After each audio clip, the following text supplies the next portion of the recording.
दिव्यांग cricket association Pune district cricket association तसेच all Maharashtra cricket association for physically challenge यांच्या संयुक्त विद्यमाने करसन घावरी चॅम्पियन्स करंडक वेस्ट झोन दिव्यांग T20 क्रिकेट स्पर्धेचं आयोजन करण्यात आलं आहे। ही स्पर्धा सिंहगड इन्स्टिट्यूट लोणावळा येथील क्रिकेट मैदानावर 1 जानेवारी ते 3 जानेवारी या कालावधीत रंगणार आहे। स्पर्धेबाबत माहिती देताना all Maharashtra cricket association for physically चॅलेंजचे अध्यक्ष शरद सावंत म्हणाले की दिव्यांग खेळाडूंना त्यांच्या क्रीडा गुणांचे सादरीकरण करण्यासाठी योग्य व्यासपीठ उपलब्ध करून देणे आणि त्यांना मुख्य प्रवाहात आणणे हा या स्पर्धेचा मुख्य उद्देश आहे।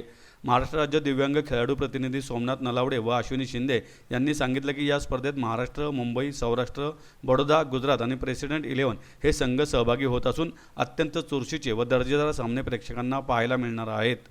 यावेळी माजी भारतीय दिव्यांग खेळाडू व दिव्यांग क्रिकेट असोसिएशन पुणे जिल्ह्याचे सचिव राजू मुजावर म्हणाले, अशा स्पर्धांमुळे दिव्यांग खेळाडूंना राष्ट्रीय व आंतरराष्ट्रीय स्तरावर आपली गुणवत्ता सिद्ध करण्याची संधी मिळते। पुण्यात वेस्ट झोन स्तरावरील स्पर्धेचे आयोजन होणे ही अभिमानाची बाब आहे। पुणे जिल्हा क्रिकेट असोसिएशनचे समन्वयक कैलास येवले म्हणाले की पुणे जिल्हा क्रिकेट असोसिएशनने नेहमीच समावेशक क्रीडा उपक्रमांना पाठिंबा दिले आहे। या दिव्यांग T20 स्पर्धेच्या यशस्वी आयोजनासाठी आवश्यक ते सर्व सहकार्य असोसिएशनकडून करण्यात आले आहे। स्पर्धेतील विजेत्या संघाला करसन घावरी चॅम्पियन्स करंडक तसेच आकर्षक पारितोषिके प्रदान करण्यात येणार आहेत। याशिवाय सर्वोत्कृष्ट फलंदाज, गोलंदाज व मालिकावीर यांना देखील आकर्षक पारितोषिके देण्यात येणार आहेत। स्पर्धेचे मुख्य प्रायोजक उद्योजक अनिल जोगळेकर यांच्या मदतीने AICAPC संस्थेचे उपाध्यक्ष विनोद देशपांडे, निवड चाचणी समिती सदस्य ब्रिजेश सोलकर, प्रसाद देसाई, मिलिंद गुंजाळ, श्रीकांत काटे, सौरभ रावळिया या संस्थेचे सचिव विनायक धोत्रे यांच्या मार्गदर्शनाखाली या स्पर्धा होत आहेत।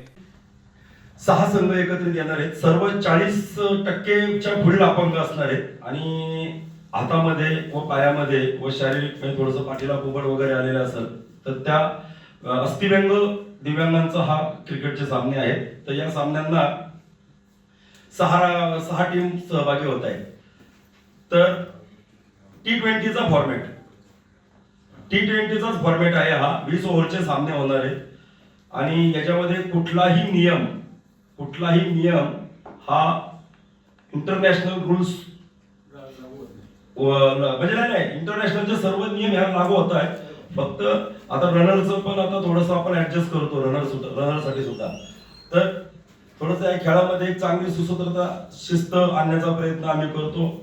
या स्पर्धा घेणं तसं फार जिकिरीचं काम आहे, कारण दिव्यांग खेळाडू ज्यावेळेस आपल्या घरातून निघतो, आज सौराष्ट्रामधून येणारा खेळाडू तो ज्यावेळेस आता आपण लोणावळ्याला स्पर्धा घेतोय तर काही मुलं लोणावळ्यात टीम उतरणार आहेत तर काही टीम पुण्यामध्ये उतरणार। मग त्यांची जी सगळी जबाबदारी आहे की त्यांना कुठलाही त्रास होता कामा नये यासाठी आपण काळजी घ्यावी लागणार आहे पूर्ण।